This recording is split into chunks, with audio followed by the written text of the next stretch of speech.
Yes. Present. Looking for a motion to approve the agenda. So moved. Second.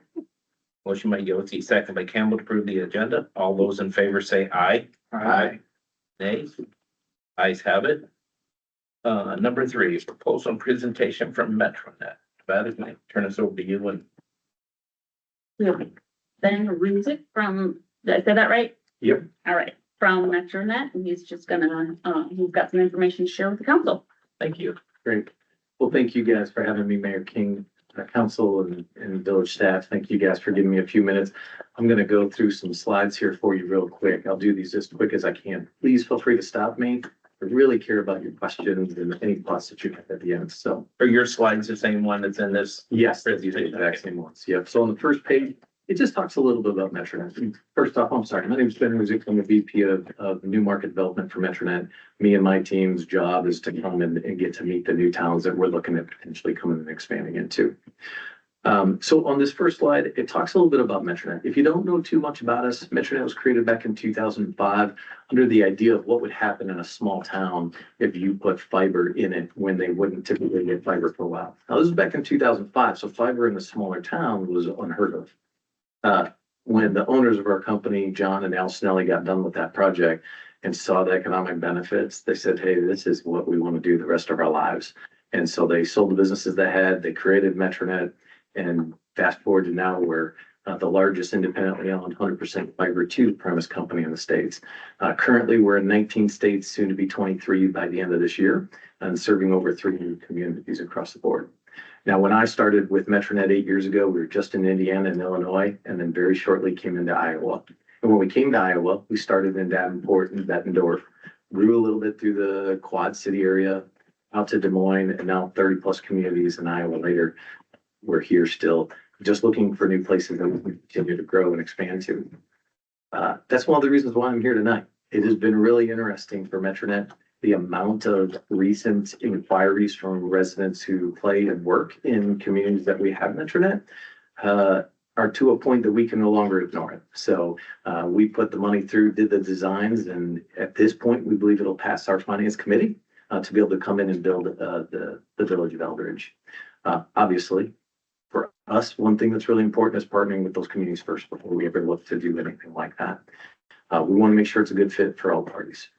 As you go to the next slide or next page, it talks a little bit about those that have acknowledged Metronet, other than just me standing up here and telling you all the great things about us.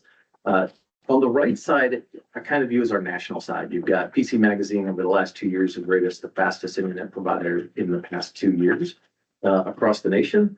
Ookla Speed Test is a great one, especially with Iowa. In Iowa, we're rated on their website as the fastest internet provider in Iowa. Along with a few other names in there. Netflix is hard to pass up. They make their business on streaming and good quality internet. So they rank those providers near them and say, hey, here's the provider closest to you that we would suggest you use. On the left, though, this is where we really get kind of passionate. These are our residents, our businesses saying, hey, here's your best ofs in our local communities. On the top right one, that one may look familiar. That is the Quad Cities. Locals Love Us, I believe is the name of that one. Metronet has won that over the past several years now. And again, it's things like that really mean the most to us, because those are the residents using our services and saying, hey, this is the groups that we would recommend. There's also City Best, which is Des Moines' version of that. And then the 2024 Best of Reader Choices, Bloomington Normal does a program like this as well. They've rated Metronet as their tops. If we go to the next page, it kind of moves into our construction. This is, oddly enough, one of the things that really makes us different. And it's one of the things that most of the villages and cities that we engage with like most about us. This first page here on communication just talks about how we communicate with residents. So we want them to know that we're coming, and we want them to know how to reach us. We want to make sure that any questions they have, any concerns that they have, they've got an easy outlet for. And so we're going to do 3 things to try to get a hold of them just before we start construction. One, they're going to get a letter, which is that top left one. It's got the best information, but it's also got the most, which looks like advertisements. It's up in the trash most of the time. Then the postcard comes out. That talks about construction's coming. It's underway. And then the last piece is the yellow yard dart. Those go out in front of the mailboxes and right away and just say, hey, Metronet's coming. We hope this to be brief. If you have any questions or concerns, give us a ring. On that is both our phone number and a construction website. It's only for construction, so it's nothing for them to go and get signed up for. It has everything to do about you have a question, you have a restoration need, anything like that. It's a great way for them to get a hold of us. If we go to the next page, it talks about how we, if you will, digest through a city, how we build in a city. We try to take them and we cut them down into bite-sized pieces. On that right side picture, that is actually Findlay, Ohio, so much larger town. But this is how we take and make it into a sensible work through project. So we'll start in one, what we call LCP or local convergence point is a yellow border. We'll start in one area, move to the second, but that way the village and the cities always know where we're at. And so do our residents at that point. They'll know exactly where we're at and where we're constructing.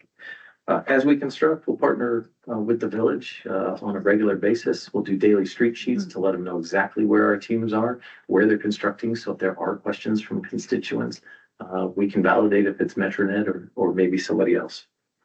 And then we do monthly meetings with our villages and towns. As we're building, we want to make sure that we're connecting and that we are doing exactly what we say we're going to do, that we're having a good experience as we do our construction. Excuse me. As you look at the next page, there are field crews. This is probably another big difference. Metronet teams are all marked. We don't want people guessing in town who we are or what's going on in their quote unquote yard, right? Most easements are viewed as your property. But we don't want people wondering. We don't want them feeling alarmed or alerted there's someone there. They'll be able to see that Metronet's guys are out there and working. As we look at the next page and we talk about restoration, in our restoration, the pictures on the right, this is same day. This large handhold was dug.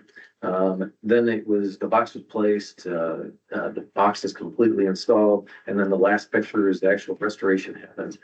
At no point in time during our construction are any sites to be left open.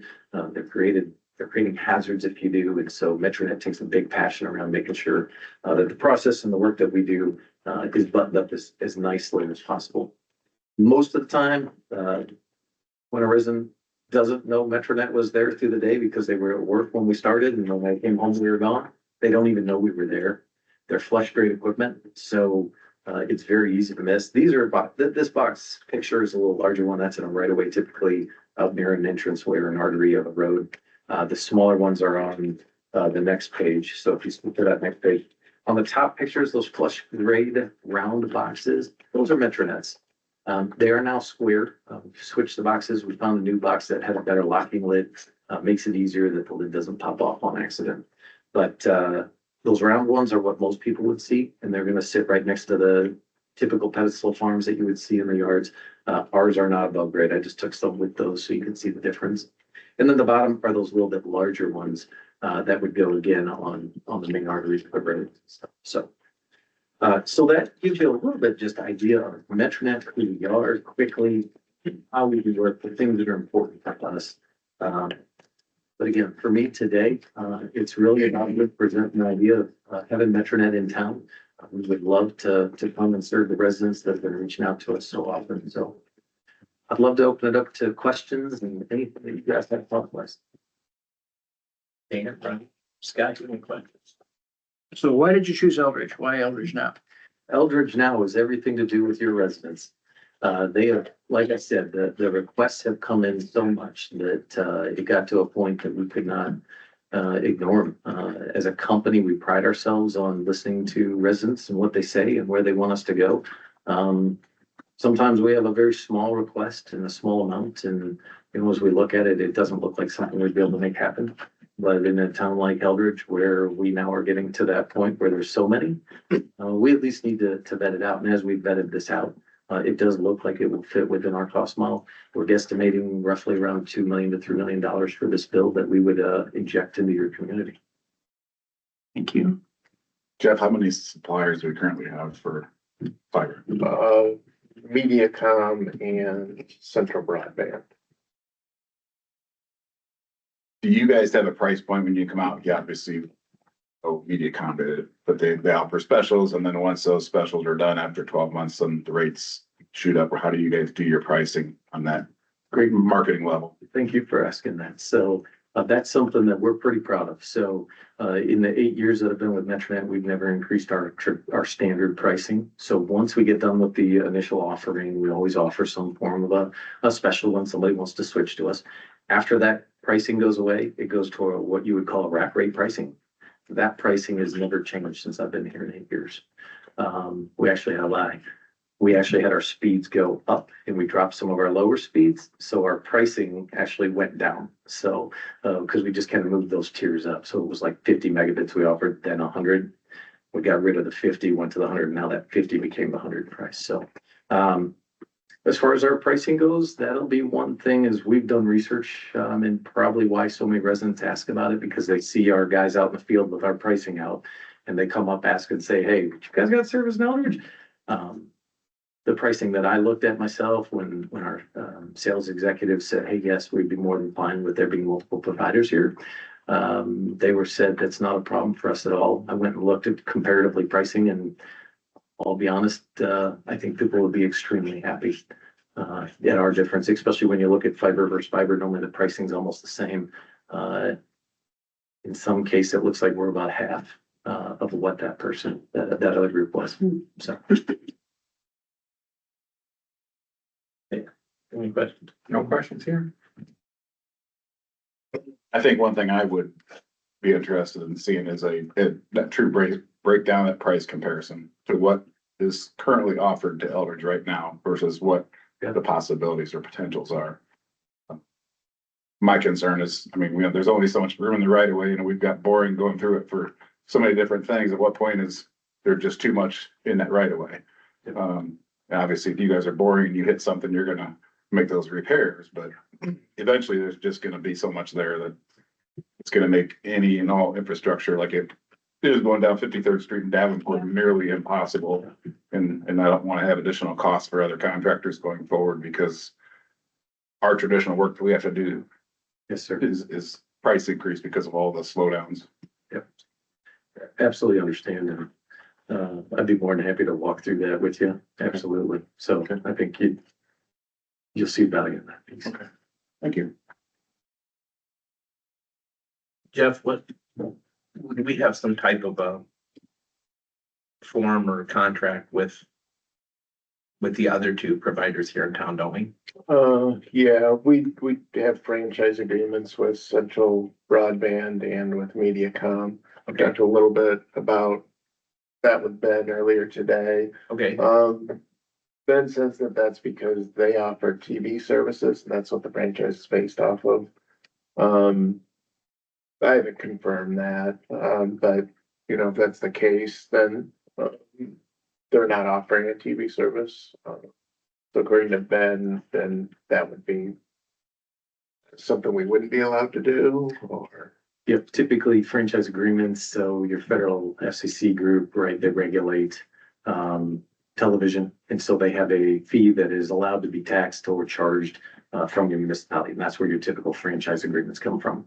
okay, Now, as far as right of ways, we absolutely, have agreements where we work on how we're going to engage in the right of way. The fact that all costs will be put on Metronet, there won't be costs associated to the village. And that's very important to us because we do not want any costs associated into anybody. So we're always happy to step in and support however we can. And always looking at finding ways that we could potentially support the village. Maybe there isn't a franchise agreement, but there might be another way that we could be able to support with our fiber. We're a city, by the way, not a village. You are. Screw this. Oh my gosh, I'm so sorry. Before I saw village, man, I keep trying to change myself to the village. So, thank you. Thank you. Oh, thank you very much. I can remember. Somebody should have said. a lot of people, when they visit from the Illinois side, use Village, when they come here, so. Like with more villages. Yeah, Illinois has a ton of villages. Yeah. Yeah. But I swore when I looked it up, it said, I apologize. Thank you. No worries. We do have right-of-way management ordinance with permitting fees and stuff. Those fees don't apply to the entities we have franchise agreements with. So I don't know if you've looked at, have you seen our right of way management ordinance or anything? I haven't looked through them too, but these, so, Probably something I wanna send over to you and we wanna discuss. Yep. So, you're aware. absolutely.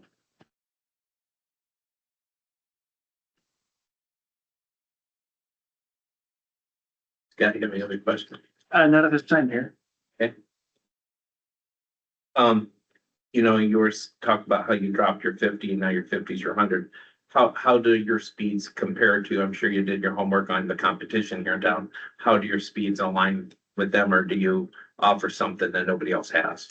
We do right now, so you guys would receive, if Metronet came here, you'd have speeds up to 2 gig, which are gonna move to 5 gig here shortly as well. And, right now, the only thing I can see is up to 1 gig. So, and our speeds are 150, 500, 1 gig, 2 gig, so. Thank you. As far as pricing too, one thing that makes us different is we don't charge for what you would call a modem, but it's an ONT, an optical network terminal. We don't charge a rental for that, and we also don't charge a rental for the router. So if somebody has a bigger home and needs an extra mesh unit, then there's a charge for that. But most normal homes that we engage in only require the router and the ONT that we provide. So again, it's another way that you're looking at just compounding cost savings. So that's included with their monthly bill, and there's not an additional like $5 or $10 charge for Not, ice under. yeah, you got it. Not for equipment, Okay. not on equipment. So So any idea how long the build out would take for Eldridge at this point? 3 to 4 months. It wouldn't take us very long. Do the whole town? I could probably say 6 months to be safe, but just looking at the amount, yeah, our teams build a lot and their crews move with us, so it's not like we're getting new people all the time. It's teams that know how we expect them to work, and it makes for a good build, so we're not getting shut down for bad practices, and allows us to really get moving through. So we can get out of everybody's there. And you said that, you started in the bigger, municipalities, Bettendorf, Davenport, and now you've kind of begun to look at smaller communities. Now, a city like Eldridge is a smaller community, so you tend to have more, say, involved residents. Yeah. In a lots of everything. So how many of these smaller communities have you guys done recently? The 5 to 10,000 population Yep. type, because it is a different animal when we're Oh, yeah. talking about small town cities than say Davenport. You could blink, they're not gonna know you were there, so they don't even really care. Absolutely. Something's wrong. So, but this is not like that. Yeah. Smaller communities was actually where we were founded, how Okay, we were created. And so for us, absolutely comfortable in building. One of my references I gave to you was Mayor Kobliska in Evansdale, Iowa. Smaller community, but had just an amazing time supporting some needs that she had here most recently. But would be a great person to talk to if you had questions on that, other than for me. But otherwise in Illinois, we built in Loves Park, McChesney Park, Brockton, Roscoe, moving to trying to think of some smaller communities. I mean, we built Elburn, Illinois, which is a pretty small town. So really all over the place, you'll find us in a lot of the smaller, nice communities that are just more local, rural feel. But it's actually where we thrive, because we love when people reach out to us. It's one of our differences. We're gonna take care of them the way they did not expect. So You mentioned your contractors, you use the ones that know like how you want things done. Are they from Indiana or Illinois, or do you go out to like local contractors around here that do boring? Yep. And subcontract to local people? So we'll do a mix. So if we have, because of Bettendorf and in Davenport, Rock Island, all the communities around Quad Cities, we have some crews that just got done in Moline, Illinois. We'll probably bring them, but if we need some additional supporting crews, absolutely. Most of the communities, that's where we get the teams that want to travel with us, is from the local areas that we started building. So if there's some local crews that are just fantastic, we absolutely are always looking for great crews. They're hard to find.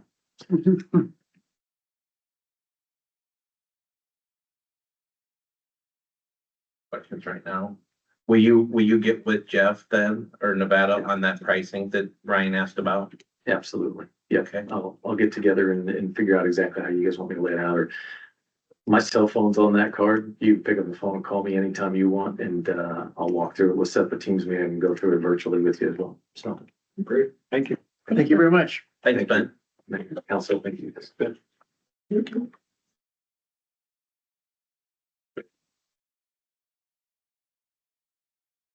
On to number 4, discussion on options for South 25th Avenue, known as Fellner's Edition. Zach, we calling you for this? So we looked at a couple different options of concrete versus asphalt for placing Fellner's Edition, broken up by the 3 streets, 25th, 26th, and Lomar. As you can see, the pricing is pretty comparable for asphalt versus concrete. One thing with the asphalt that, talking with Tony and Brian, that we, kind of decided to look at was kind of a wider curb and gutter section. So that's what we kind of priced in with the asphalt. Option is a 4.5 foot concrete curb and gutter. Main reason for that, if you go out there now, the curb's kind of like tipped over the years. We think that's primarily probably because that's right on the drive lane of the like garbage trucks, basically right on that joint for the curb. So the thought was this would go, if we go with the asphalt option, going with a little wider curb and gutter section to hopefully avoid that in the future. But yeah, I mean, I think if you've seen the condition of it, I think it's probably beyond any type of kind of like a rehab type of project. So both of these options would be for a full replacement. You know, one option is for 5 inches of asphalt on rock, and the other one is the city's standard residential street, which is 7 inches of concrete with curb and gutter. So life cycle wise for the two, you know, typically the life cycle of concrete is longer. So, you know, you probably should be able, with a concrete street, you should be able to get, especially for residential like this, that only, I mean, it's only seeing, you know, 500 vehicles a day pretty much. And the only, you know, heavy truck traffic it should be seeing is really just garbage trucks and, you know, snow plows in the winter. So concrete street of like this you should see a life of, you know, 25 years plus before, you know, with minimal maintenance before, you know, you probably after that point would be, you know, some patching and stuff like that would be needed.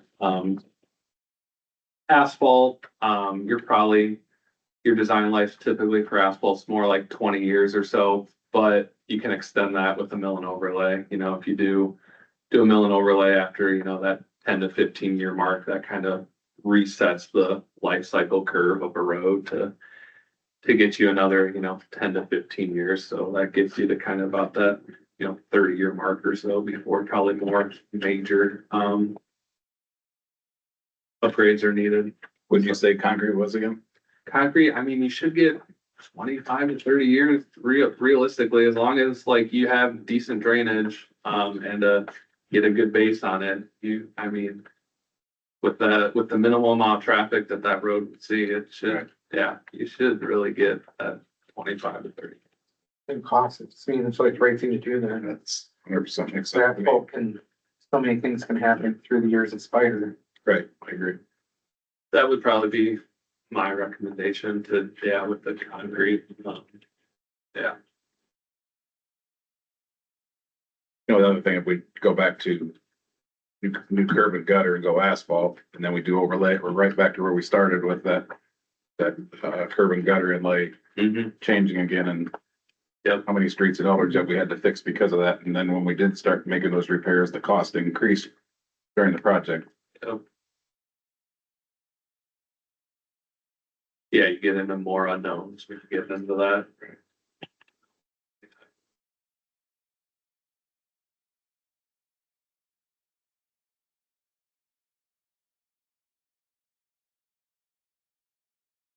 Has the cost for cement or Portland mix or whatever come down? Cause usually cement's quite a bit more. Yeah, I mean, we've been seeing pretty good pricing for concrete lately on a number of projects. I mean, we got pretty good pricing for like the Fourth Avenue intersection one. The pricing was pretty good. So, I mean, we've been seeing in that kind of $60 to $75 a yard for concrete, which is pretty favorable. I mean, asphalt's been pretty decent pricing too as well. I mean, we got amazing pricing on South First Street, which I've never seen pricing that good, but, yeah, it's been pretty steady, I would say too, that, you know, $100 to $110 a ton for asphalt, so. With going down there with Tony and Brian and all that. I've heard them talk before that part of the problem with that, like when there was frost blowouts and whatnot, there wasn't a lot of subterranean drainage under that road. So the water that was there just, it wouldn't drain away, then it would freeze and heave the road up, and then since it wasn't asphalt, it was chip and tar and just exploded. Yeah. So with that in mind, this pricing has some subterranean drainage figured into that, or? Yep, it has subdrain, figured that we put subdrain under the entirety of the road at minimum, and then it does include a little bit of storm sewer, so just like a couple intakes in each road. So on I think it's 25th right now, there is one set of intakes there that drains, I believe, out west to the road there. So yes, I would like to try to get at least a little storm sewer, to help, yes, with the drainage issues. So yes, that is priced in there. Okay, The biggest probably, issue would just be making sure we can get it somewhere, cause it's all pretty flat and it would have to drain south down to the road. So, just making sure elevations and grades work would be probably the main design challenge for that, but I think it's feasible.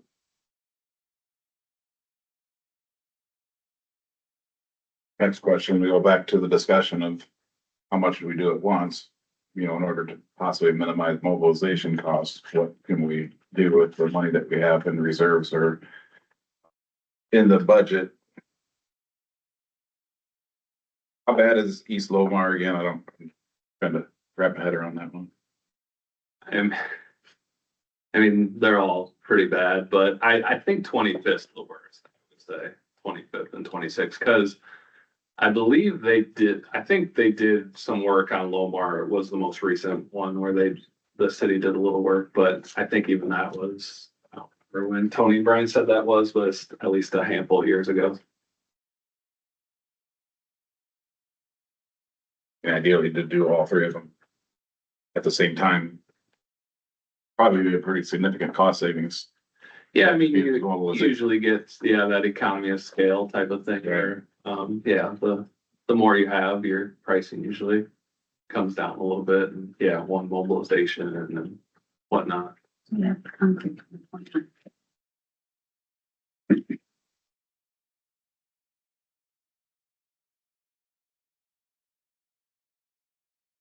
Omar, that's the one that runs east and west on the north end of Correct, the yeah. addition, That right? they tie into and ties into the new portion of the subdivision to the east.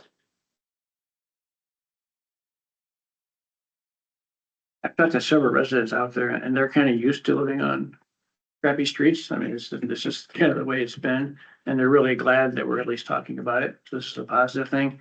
I would be in favor of the concrete and I'd be in favor of doing them all and kind of putting it out of sight, out of mind for 25 years. And so that no one else has to deal with it. If we could find a way for that to happen, I think that would benefit everybody. It's not really the same idea, but kind of, like how they recently fixed the Clear Road down there by South 8th Street where it had sunken and they redid the cement work. Yep. They did one side at a time. Mm-hmm. With a bigger project like this, is that something that they'd be able to do both the Avenue streets And then leave a little more for the residents to park on, because they're gonna have to be able to, they really can't park on Lincoln Road. Correct. Yeah, yeah, no, you're right. Yeah, there then would, once there would those- definitely have to be some type of phasing that goes into it either. Right, but Yeah, it'd still be considered one project. Yep. But allow the people to get to their homes, Mhm. and then a little more people could park on those other two new streets while it's being done. Yeah, yeah, we would definitely, we definitely want to have some type of phasing to it, so they wouldn't be able to just close down all 3 streets at once type of thing. I'd be in favor of that, of putting together something with numbers and looking at how we could maybe fund this and time frame and some possibilities we might have and take it from there. Thanks, Zach. Thank you.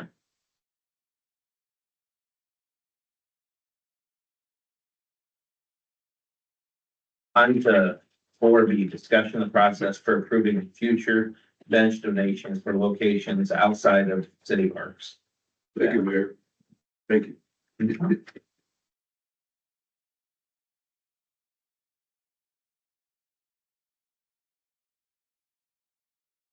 your agenda packet, there is some information, that Tony Group had put together regarding the trail bench donations. Typically in the past, these have gone through the park board.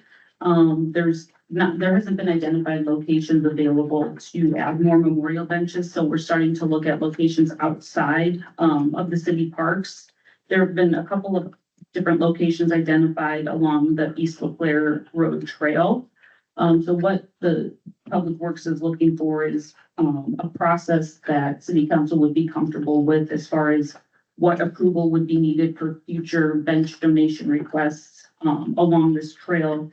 Mostly looking at, since we would be receiving a reimbursement for the donation, the cost of the bench and any memorial plaque, the approval on each of these instances or requests would be for the cost of the concrete pad to place the bench, as well as the garbage cans to make them all look the same, and approving the location as well. And the cost of each of these benches with those included costs added would be about $1,200 per location. So what we're looking for is what the city council would like to see going forward. Would they like to see it come forward for approval on a case-by-case basis, or a general approval for donation bench requests up to a certain amount or a location? What are the thoughts from council on the approval process for that? You got a lot of streets, so I guess my first thoughts are, I wouldn't say everything has to come to council. I think that's something, if we have an ordinance, we have a standard that we maintain. Having a bench every 50 feet hurts nobody, unless, you know, Tony feels that it's gonna start to become a problem for city maintenance, then that's when I think that something should be changed.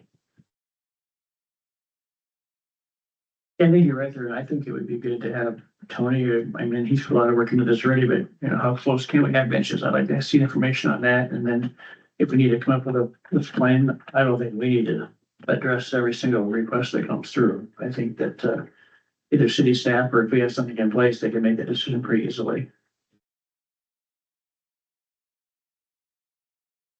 So truly, the $1,200 would come as a donation to the city.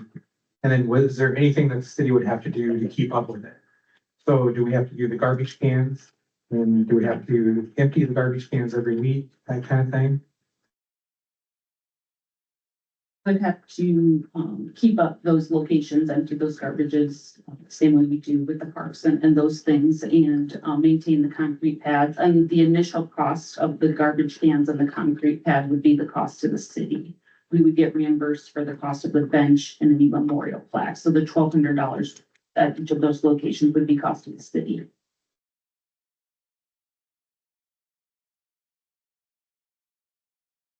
Considering what Dan said, that cost is to the city, then I think we probably should have maybe a little more strict standards as far as how far apart and then how many we allow per geographical area. So again, we can't just have an open checkbook writing checks for a bench every 50 feet if that costs for us to put the concrete in the garbage can and maintenance. So I would be interested in hearing what Tony would feel about that. You know, what would his thoughts be on where you set that stop point at?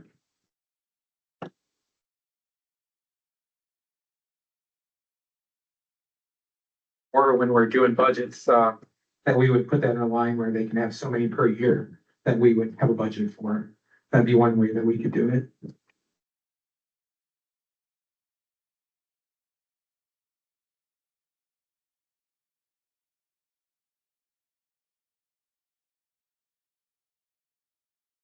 Amanda, did you say the actual cost to the city is $1,200 per bench? Approximate, that was his estimate for the benches, or for the, I'm sorry, the concrete pad and the garbage can. Okay.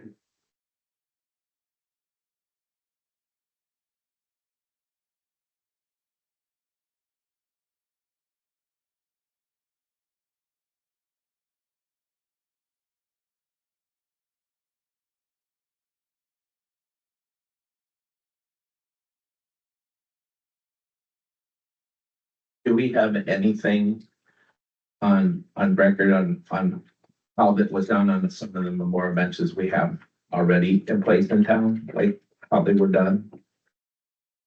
Or Scott, do you know what? They would always just come to the park board, and the park board would debate that and decide. We talked with city staff and see what was feasible, and we want to make sure that not one area got too overpopulated with benches here, you know, similar to what we're talking about tonight. But I mean, it's a pretty easy process. It was just communication and conversation. But I do think we're probably getting more than we've had in the past request. Yeah. It's Okay. You guys good with that for now? Yes. Okay. 4C, discussion on scheduling upcoming joint board meetings. That, This item's on the agenda just to get some feedback from council on the ongoing joint board meetings. We do have an item that the park board would like to bring forward on May 19th, so we could look at doing we did the whole joint board meeting, or we could have them present at council. The Sheridan Meadows is definitely an item that we would want on a joint board meeting, and I don't think we'll have that information by May 19th, but we could potentially schedule a joint board meeting for June on that. So that one, whatever the council thinks as far as if we want to hold out and do a joint board meeting in June and then just have the other single item that the park board has currently just in the city council meeting as an agenda item. Scott, do you want to? I think, yeah, the last couple of park board meetings, they've got a pretty ambitious agenda of what they want to accomplish. And the latest thing is, with the damage they had out at the Hickory Creek soccer fields, they really want to address that. And so they've done some due diligence on that.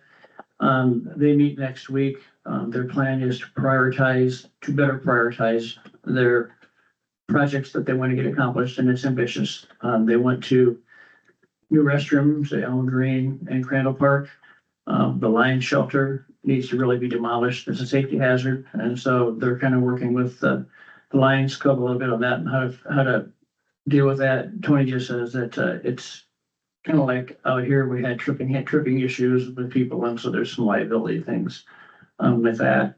They are talking about the walking path. They had a great presentation, and they'll make that presentation at the council with diagrams, what that's gonna look like behind the soccer fields. But the biggest thing is fencing around the soccer fields. And they've got several quotes on that. And they see that as a priority, just because they want to protect the investment that the city has made in that facility.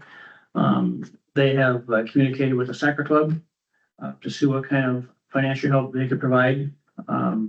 They have limited funds because of their, they just get fees for the kids, but they were supposed to meet prior to next Tuesday's meeting to get information as well. But I would anticipate them coming to us and looking for some financial help to fence in the soccer field to keep vehicles off of there and hopefully dogs as well.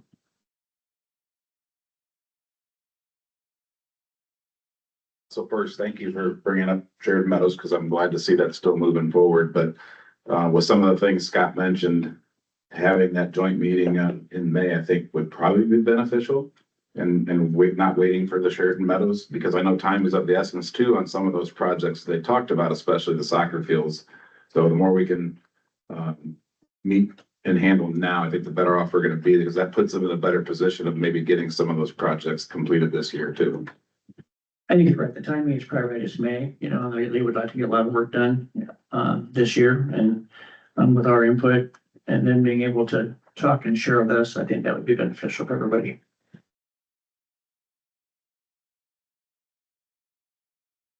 So a special committee of the whole, at 6 o'clock on May 19th, and they set a joint board meeting, and then we can, just give an update on where we are at currently with the discussions for Sheridan Meadows and visit that later when we've got more information as well. Another joint board meeting would be, the community center board, the last joint board meeting. There was an agreement on 6-month check-ins to happen in June of 25, December of 25, and then again in June of 26. They did hire a new manager. She started today. With that, at least one of the community center board members has asked, about skipping the June 2025 check-in meeting and pushing, that check-in out to the December check-in. So wanting to get some feedback from the council on whether you want to continue and do the joint board meeting in June for that check-in. I think the June thing is important. They've had a lot going on over there in the last 2 or 3 months, and I think it would be good for us to hear what's going on and hear from them, what their plans are and how they feel, but things have gone for the last 6 months. And and the last thing that Jeff sent us, it's been a month or so ago, the finances had not really turned around drastically at that point in time. So I think it's important for us to keep a handle on that. I don't think we want to keep going in the hole, so to speak. But we need to have that communication, especially with what's transpired in the last month and a half or so. I would agree. I don't, even though that, you know, some people said that it had better months, I'd like to see the numbers. I'd like to see the progress or lack of something, therefore, I don't want to wait till December and then have any bigger surprises. I think we set to have check-ins. I know there's been a management change, but that shouldn't stop us from having that 6-month checkup.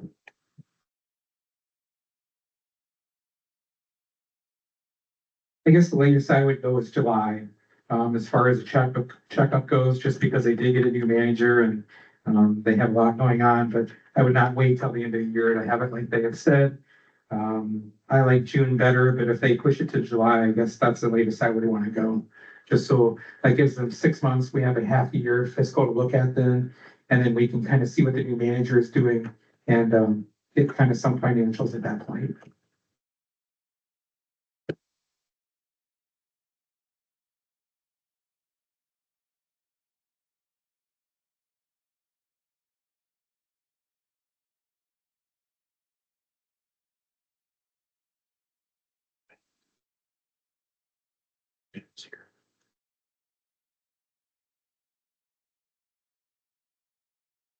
I prefer June, but if Dan thinks July is better, that's fine.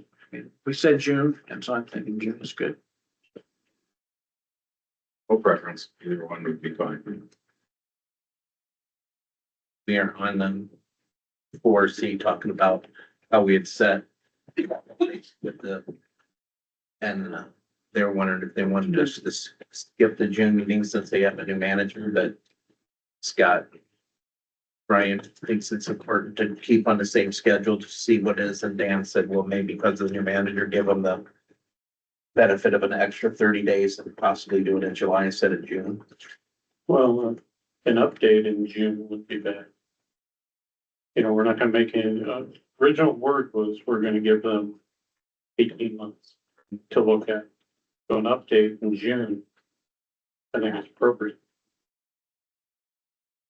We'll just stick with the June as we started with. For the utility board, the last joint meeting we had was just shortly after the new board was in place. So, there was some discussion on having that once a year or twice a year or as needed. They do have a couple of projects going on. I think the council's been generally aware of updates on those projects.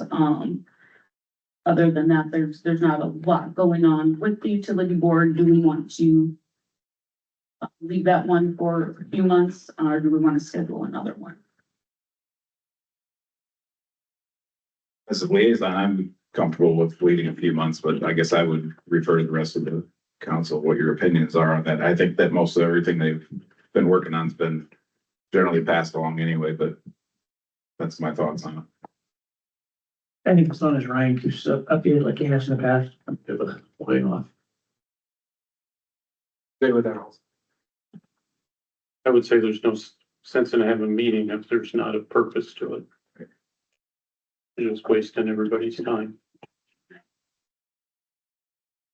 The last one is just some, clarification, for planning for the joint meeting that's set for this Thursday at 6 with the fire department. An agenda will need to be posted for that, by tomorrow, so items that you would want listed on that agenda. Any additional questions that you'd like addressed during that meeting, please send those to me in email. And, if there's any preference on the room setup, so that we can get that taken care of either tonight or tomorrow, since we don't have staffing out here all the time right now.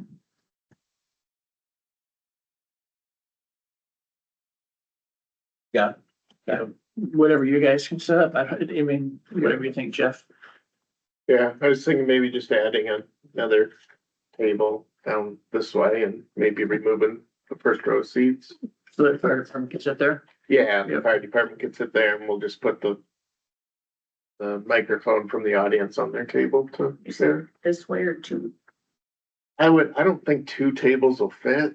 I thought earlier today when we were talking that two might fit, but I think maybe just adding one like this. Making a circle. And then, yeah, and then they could have three across there and I don't know, they said 3 to 4, I think would be coming and you could have an extra seat on each end if you needed to, but. Okay. And then, we've also got 2 seats here. 3 to 4 from the fire department. Are we also gonna have, Seth Porter here?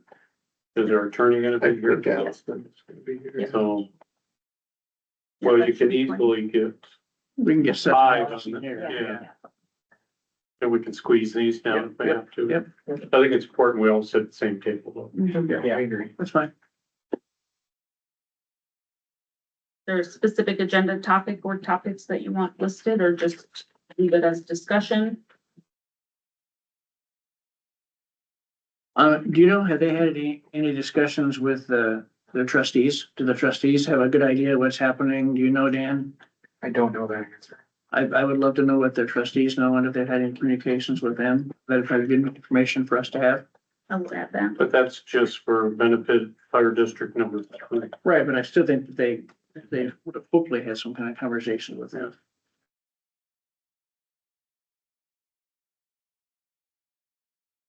Because if we would take over, we would still have to service that area somehow, correct? Assuming so, we'd have to talk to the county. Right, right. And I would think the trustees would want to be a part of that process, I would think. Like today, they spent most of their day out in Parkview.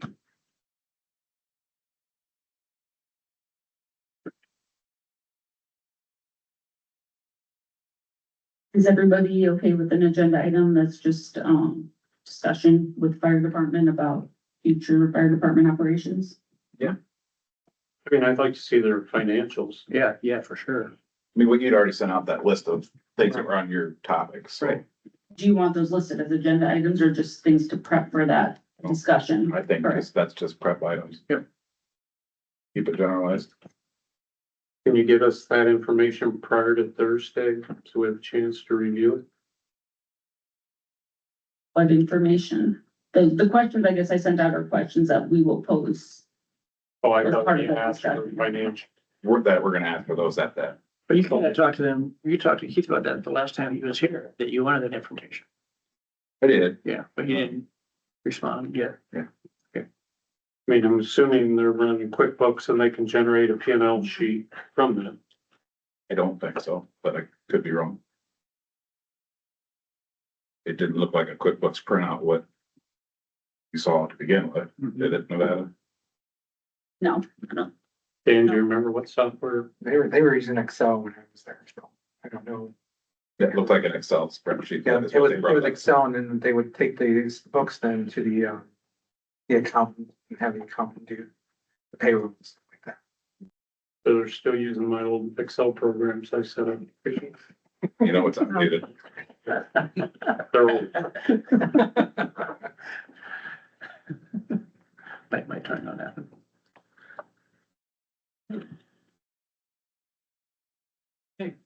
Any other questions?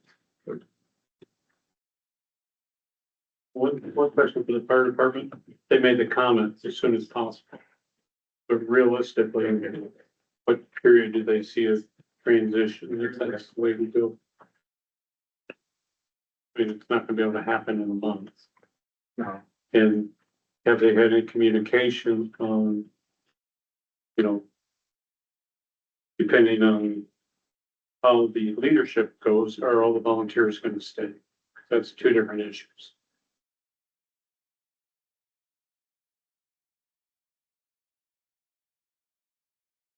And Jeff, didn't you have two different fire departments that would come and talk to us, who went through this process? Yeah, both Bondurant and Nevada, Iowa, the chiefs there said that they're happy to schedule a time to come and talk. One had problems and one did, if I remember right.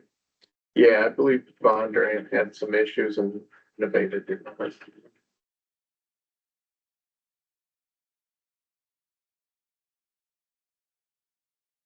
Any other questions? All right, that'll conclude the committee of whole. Take a little break and then we'll strike or something.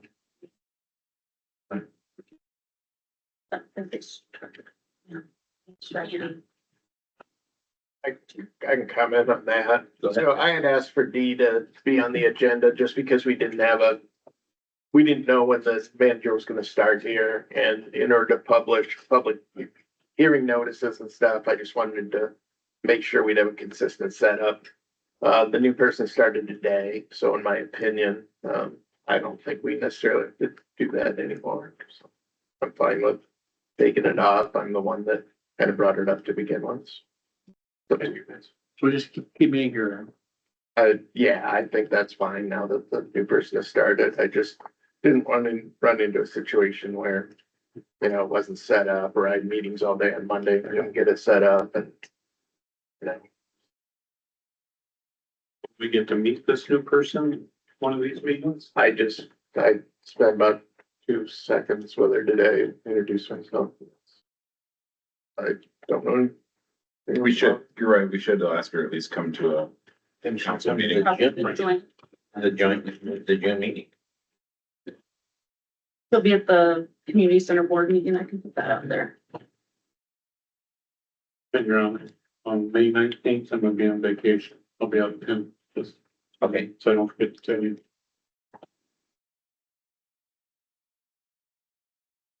thanks, Brian.